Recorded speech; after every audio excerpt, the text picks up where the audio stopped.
ಯೇಸು ಕ್ರಿಸ್ತನ ಮಧುರವಾದ ನಾಮದಲ್ಲಿ ಮತ್ತೊಂದು ಆವೃತ್ತಿ ಈ ಮುಂಜಾನೆ ಸಮಯದಲ್ಲಿ ನಿಮ್ಮೆಲ್ಲರಿಗೂ ಹೃದಯಪೂರ್ವಕವಾದ ವಂದನೆಗಳು. ಕರ್ತನಲ್ಲಿ ಪ್ರಿಯದ ವಚನವೇ ಈ ದಿವಸದ ಒಂದು ದೇವರ ವಾಕ್ಯದ ಧ್ಯಾನಕ್ಕಾಗಿ ನಮ್ಮನ್ನು ಒಪ್ಪಿಸಿಕೊಡೋಣ. ಮುಂಜಾನೆ ಸಮಯದಲ್ಲಿ ದೇವಾದ ದೇವನು ನಿಮಗೆ ಕೊಡುವಂತ ಒಂದು ವಾಗ್ದಾನವನ್ನು ದೃಢವಾಗಿಟ್ಟುಕೊಂಡು ಅದರಂತೆ ಆಶೀರ್ವಾದವನ್ನು ಹೊಂದಿರಿ.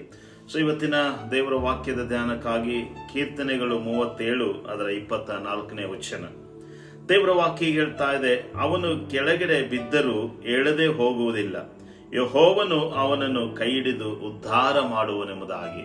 ಕರ್ತನಲ್ಲಿ ಪ್ರಿಯ ದೇವಚನವೇ, ಉದಯ ಕಾಲದಲ್ಲಿ ದೇವರು ನಮಗೆ ಕೊಡುವಂತ ಒಂದು ವಾಗ್ದಾನ, ಒಂದು ಧೈರ್ಯದ ವಚನ ಏನಂದ್ರೆ, ಈಗ ಸತ್ಪುರುಷನು ಅಂದ್ರೆ ನೀತಿವಂತನು, ದೇವರಿಗಾಗಿ ಜೀವಿಸುವವರು, ದೇವರ ಮಾರ್ಗದಲ್ಲಿ ನಡೆಯುವವರು, ಅವರು ತಮ್ಮ ಜೀವನದಲ್ಲಿ ಈ ಭೂಮಿ ಮೇಲೆ ಬದುಕುವಾಗ ಅವರನ್ನು ಬೀಳಿಸುವುದಕ್ಕಾಗಿ ಅನೇಕ ಮನುಷ್ಯರು, ಅನೇಕ ಸಂಗತಿಗಳು, ಅನೇಕ ವಿರೋಧಗಳು, ಅನೇಕ ಕುತಂತ್ರಗಳು ಅವರಿಗೆ ಎದುರಾಗಿ ಬರುತ್ತವೆ.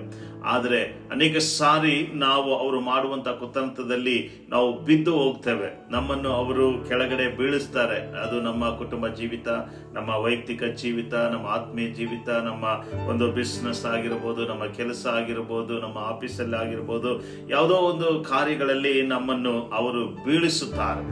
ಆದರೆ ಅವರು ನಮ್ಮನ್ನು ಬೀಳಿಸಿದ್ರು ನಾವು ಹಾಗೆಯೇ ಬಿದ್ದು ಹೋಗದೆ, ದೇವರ ವಾಕ್ಯ ಹೇಳ್ತಾ ಇದೆ, ಅವನು ತಿರುಗಿ ಎದ್ದೇಳುವನು ಎಂಬುದಾಗಿ, ಅವನನ್ನು ದೇವರು ಎಬ್ಬಿಸ್ತಾನೆಂಬುದಾಗಿ. ಕರ್ತನಲ್ಲಿ ಪ್ರಿಯ ದೇವಚನವೇ, ಈ ಉದಯ ಕಾಲದಲ್ಲಿ ನಿಮ್ಮ ಜೀವನದಲ್ಲಿ ಯಾವ ವಿಷಯದಲ್ಲಿ ನೀವು ಬಿದ್ದು ಹೋಗಿದ್ದೀರೋ, ಇವತ್ತು ದೇವರು ಹೇಳ್ತಾ ಇದ್ದಾನೆ, ನೀನು ಬಿದ್ದು ಹೋದಂತ ಜನರು ನಿನ್ನನ್ನು ಬೀಳಿಸಿರುವುದಾದರೆ, ಶತ್ರುಗಳು ನಿನ್ನನ್ನು ಬೀಳಿಸಿರುವುದಾದರೆ, ಸಮಸ್ಯೆಗಳು ನಿನ್ನನ್ನು ಬೀಳಿಸಿರುವುದಾದರೆ, ಕರ್ತನಾದ ಯೇಸು ನಿನಗೆ ವಾಗ್ದಾನ ಮಾಡ್ತಾ ಇದ್ದಾನೆ, ಯೆಹೋವನು ಅವನನ್ನು ಕೈ ಹಿಡಿದು ಉದ್ಧಾರ ಮಾಡುವನೆಂಬುದಾಗಿ. ಇವತ್ತು ನಿನ್ನ ಕುಟುಂಬ ಜೀವನದಲ್ಲಿ ಬಿದ್ದು ಹೋಗಿರುವುದಾದರೆ, ಕರ್ತನಾದ ಯೇಸು ನಿನ್ನ ಕುಟುಂಬ ಜೀವಿತದಲ್ಲಿ ಆತನು ಅಬ್ರಹಾಮನ ಕುಟುಂಬವನ್ನು ಕೈ ಹಿಡಿದು ಮೇಲಕ್ಕೆತ್ತಿದ ಹಾಗೆ ನಿನ್ನ ಕುಟುಂಬವನ್ನು ಕೈ ಹಿಡಿದು ಮೇಲಕ್ಕೆತ್ತಲಿಕ್ಕೆ ಶಕ್ತನಾಗಿದ್ದಾನೆ. ಒಂದು ವೇಳೆ ಯಾಕೋಬನ ಹಾಗೆ ನಿನ್ನ ಒಂದು ಕೆಲಸ ಕಾರ್ಯ, ನಿನ್ನ ಒಂದು ಬಿಸ್ನೆಸ್ ನಲ್ಲಿ ನೀನು ಬಿದ್ದು ಹೋಗುತ್ತಾ ಇರುವುದಾದರೆ, ಜನರು ನಿನಗೆ ಮೋಸ ಮಾಡಿ ನಿನ್ನನ್ನು ಬೀಳಿಸಬೇಕೆಂಬುದಾಗಿ ಪ್ರಯತ್ನ ಮಾಡ್ತಾ ಇರುವುದಾದರೆ, ಕರ್ತನಾದ ಯೇಸು ಯಾಕೋಬನೊಂದಿಗೆ ಇದ್ದು ಈಗೋ ಅವನನ್ನು ಉದ್ಧರಿಸಿ ಅವನನ್ನು ಆಶೀರ್ವಾದ ಮಾಡಿದ ಹಾಗೆ ಮುಂಜಾನೆ ಸಮಯದಲ್ಲಿ ದೇವಾದಿ ದೇವನು ನಿಮ್ಮನ್ನು, ನಿಮ್ಮ ಒಂದು ಬಿಸ್ನೆಸ್ ಅನ್ನು, ನಿಮ್ಮ ಕಾರ್ಯಗಳನ್ನು ಆತನು ಮೇಲಕ್ಕೆ ಎಬ್ಬಿಸಲಿಕ್ಕೆ ಶಕ್ತನಾಗಿದ್ದಾನೆಂಬುದಾಗಿ ನೀವು ನಂಬರಿ. ಕರ್ತನಲ್ಲಿ ಪ್ರಿಯ ದೇವಚನವೇ, ಒಂದು ವೇಳೆ ಮಾನಸಿಕವಾಗಿ ನೀವು ಕುಗ್ಗಿ ಬಿದ್ದು ಹೋಗಿರುವುದಾದರೆ, ಯೋಬನನ್ನು ಈಗೋ ಮಾನಸಿಕವಾಗಿ ಬಲಪಡಿಸಿ ಅವನ ದುಸ್ಥಿತಿಯನ್ನು ತೆಗೆದು ಅವನನ್ನು ಉದ್ಧರಿಸಿದ ದೇವಾದಿ ದೇವನು ನಿಮ್ಮ ಒಂದು ದುಸ್ಥಿತಿಯನ್ನು ತೆಗೆದು ನಿಮ್ಮ ಮಾನಸಿಕವಾದಂತ ಬಲಹೀನತೆಗಳನ್ನು ತೆಗೆದು ಆತ ನಿಮ್ಮನ್ನು ಉದ್ಧರಿಸಲಿಕ್ಕೆ ಶಕ್ತನಾಗಿದ್ದಾನೆಂಬುದಾಗಿ ನಂಬರಿ. ಕರ್ತನಲ್ಲಿ ಪ್ರಿಯ ದೇವಚನವೇ, ಅನಾರೋಗ್ಯದಲ್ಲಿ ಬಿದ್ದು ಹೋಗಿರುವುದಾದರೆ, ಕರ್ತನಲ್ಲಿ ಪ್ರಿಯ ದೇವಚನವೇ, ಈಗೋ ದೇವರು ನಿನ್ನನ್ನು ಮುಟ್ಟಿ ಆತನ ಮೇಲೆ ಕೆಬ್ಬಿಸಲಿಕ್ಕೆ ಶಕ್ತನಾಗಿದ್ದಾನೆ. ಈಗ ಒಂದು ವೇಳೆ ಆತ್ಮೀಯ ಜೀವನದಲ್ಲಿ ನೀನು ಬಿದ್ದು ಹೋಗಿರುವುದಾದರೆ, ಮತ್ತೊಂದು ಸಾರಿ ಕರ್ತನಾದ ಯೇಸು ನಿನ್ನನ್ನು ಕೈ ಹಿಡಿದು ಮೇಲೆ ಕೆತ್ತಿ ನಿನ್ನ ರಕ್ಷಣೆಯಲ್ಲಿ, ನಿನ್ನ ಒಂದು ಪರಿಶುದ್ಧತೆಯಲ್ಲಿ ಮುಂದೆ ನಡೆಸಲಿಕ್ಕೆ ಆತನ ಶಕ್ತನಾಗಿದ್ದಾನೆ. ಆ ಮಾತನ್ನು ನಾವು ನಂಬೋಣ. ದೇವರ ಮಕ್ಕಳು, ನಮಗೆ ವಿರುದ್ಧವಾಗಿ ಶತ್ರುಗಳು ಬಂದು ನಮ್ಮನ್ನು ಬೀಳಿಸಿದಾಗಲೂ ನನ್ನ ದೇವಾದಿ ದೇವನು ಕರ್ತನಾದ ಯೇಸು ನನ್ನನ್ನು ಈಗೋ ಬೀಳುವ ಹಾಗೆ ಬಿಡದೆ ನನ್ನ ಕೈ ಹಿಡಿದು ಉದ್ಧರಿಸುವ ದೇವರಾಗಿದ್ದಾನೆಂಬುದಾಗಿ ನಾವು ಇವತ್ತು ಪ್ರಾರ್ಥನೆ ಮಾಡಿಕೊಳ್ಳೋಣ. ಅದಕ್ಕೆ ಉದಾಹರಣೆಯಾಗಿ ಆದಿಕಾಂಡದಲ್ಲಿ 37ನೇ ಅಧ್ಯಾಯ 24ನೇ ವಚನ ನಾವು ನೋಡುವಾಗ, ಕರ್ತನಲ್ಲಿ ಪ್ರಿಯ ದೇವಚನವೇ, ಇಲ್ಲಿ ಯೋಸೇಫನೆಂಬ ಭಕ್ತನು ತನ್ನ ಜೀವನದಲ್ಲಿ ಬಹಳ ಒಳ್ಳೆಯವನಾಗಿದ್ದನು. ದೇವ ದರ್ಶನದಲ್ಲಿ, ದೇವರ ಒಂದು ಮಾರ್ಗದಲ್ಲಿ, ದೇವರ ಸತ್ಯದಲ್ಲಿ ದೇವರಿಗಾಗಿ ಜೀವಿಸ್ತಾ ಇದ್ದನು. ಈಗ ತಂದೆ ತಾಯಿಗಳಿಗೆ ವಿಧೇಯನಾಗಿ ಜೀವಿಸ್ತಾ ಇದ್ದನು, ಅಣ್ಣಂದರಿಗೆ ವಿಧೇಯನಾಗಿ ಜೀವಿಸ್ತಾ ಇದ್ದನು. ಆದರೆ ಅವನು ದೇವರಲ್ಲಿ ಭಯಭಕ್ತಿ ಉಳ್ಳವನಾದ ಕಾರಣ ಅವನ ಸ್ವಂತ ಅಣ್ಣಂದಿರು ಅವನನ್ನು ಈಗ ನಾಶ ಮಾಡಬೇಕೆಂಬುದಾಗಿ ಪ್ರಯತ್ನ ಮಾಡ್ತಾ ಇದ್ದಾರೆ. ಅದಕ್ಕಾಗಿ ಆದಿಕಾಂಡ 37 ಅದರ 24ನೇ ವಚನದಲ್ಲಿ ನಾವು ನೋಡುವಾಗ, ಕರ್ತನಲ್ಲಿ ಪ್ರಿಯ ದೇವಚನವೇ, 24ನೇ ವಚನ, ಅವನನ್ನು ಹಿಡಿದು ಆ ಗುಂಡಿ ಒಳಗಡೆ ಹಾಕಿದರು. ಆ ಗುಂಡಿ ನೀರಿಲ್ಲದೆ ಬರಿದಾಗಿತ್ತು. ಆಮೇಲೆ ಅವರು ಊಟಕ್ಕೆ ಕೂತುಕೊಂಡರು.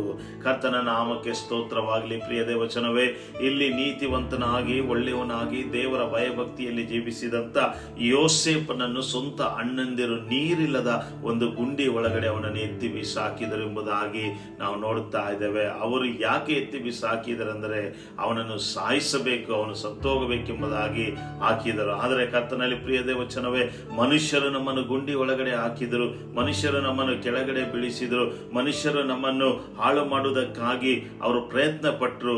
ನನ್ನ ದೇವರು ತನ್ನ ಕೈ ಹಿಡಿದು ನಮ್ಮನ್ನು ಮೇಲೆ ಕೆತ್ತಿ ಉದ್ಧರಿಸುವ ದೇವರಾಗಿದ್ದಾನೆಂಬುದಾಗಿ ಈ ವಾಕ್ಯದ ಮೂಲಕವಾಗಿ ನಾವು ಅರ್ಥ ಮಾಡಿಕೊಳ್ಳಬೇಕು.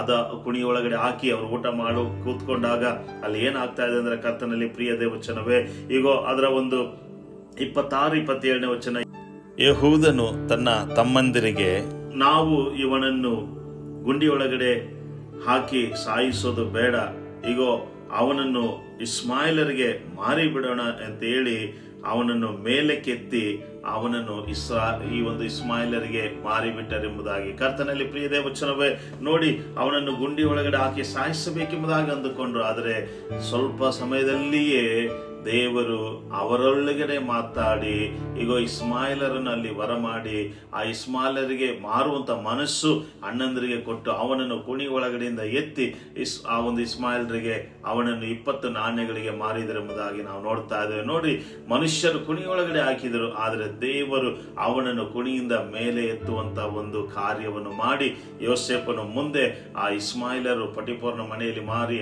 ಅವನು ಈಗ ಐಗುಪ್ತ ದೇಶದಲ್ಲಿ ಹೋಗಿ ಫರೋಹನಿಗೆ ಅವನು ಹಣಕಾಸಿನ ಒಂದು ಮಂತ್ರಿ ಆದನೆಂಬುದಾಗಿ ನಾವು ನೋಡ್ತಾ ಇದ್ದೇವೆ.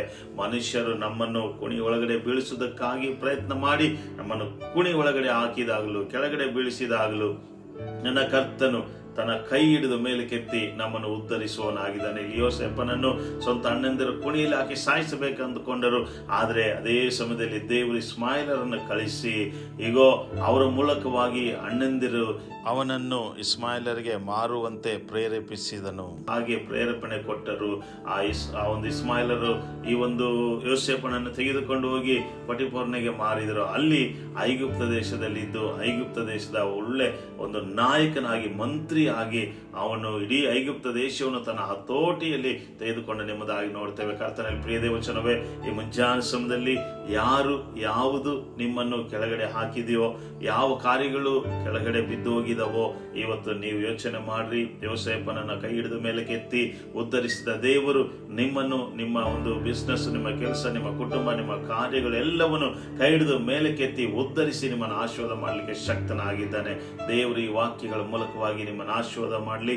God bless you. ಕರ್ತನಾದ ದೇವರೇ, ವಾಕ್ಯ ಕೇಳುವಂತ ನಿನ್ನ ಮಕ್ಕಳನ್ನು ಕೈ ಹಿಡಿದು ಮೇಲೆ ಕೆತ್ತಿ ಉದ್ಧರಿಸು ದೇವರೇ. ಅವರನ್ನು ಯಾವುಗಳು ಬೀಳಿಸಿದವೋ, ಬಿದ್ದು ಹೋಗಿದವೋ ಸ್ವಾಮಿ, ಅವುಗಳೆಲ್ಲವನ್ನು ಇವತ್ತು ನೀನು ಮೇಲೆ ಕೆತ್ತಿ ಉದ್ಧರಿಸಬೇಕೆಂಬುದಾಗಿ ಬೇಡ್ತಾನೆ. ಅವರ ಕಣ್ಣೀರನ್ನು, ಅವರ ಬಾಧೆಗಳನ್ನು ಒರೆಸು, ಅವರನ್ನು ಮೇಲೆ ಕೆತ್ತಿ ನೀನು ಯೋಸೇಫನ ಹಾಗೆ ನೀನು ಬಲಪಡಿಸಿ ದೇವರೇ ಆಶೀರ್ವಾದ ಮಾಡಿ ನೀನು ನಿಲ್ಲಿಸಬೇಕೆಂದು ಯೇಸುವಿನ ನಾಮದಲ್ಲಿ ಪ್ರಾರ್ಥನೆ ಮಾಡುತ್ತೇನೆ ತಂದೆ. Amen, amen. God bless you. ದೇವರು ನಿಮ್ಮನ್ನು ಆಶೀರ್ವದಿಸಲಿ.